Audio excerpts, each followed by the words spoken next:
taon dito sa ating parokya ay nagkakaroon po tayo ng pagsasaliwa ng ating debosyon, higit sa lahat sa Eucharistia.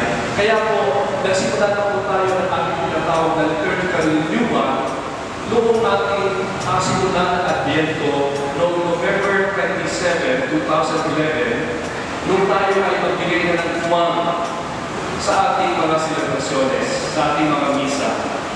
For us to give emphasis to the Eucharist, the preparation and the post-Eucharistic celebration. Yung 30 minutes na yun. Yung pala po ang simula natin. And then last December, kami dalawa ni Father Jeremiah ay nag-uusap at pinag-uusapan namin how the liturgical renewal be in the parish. No? At ang sabi namin is, hindi naman na tayo mag-usap at we had it in our heads.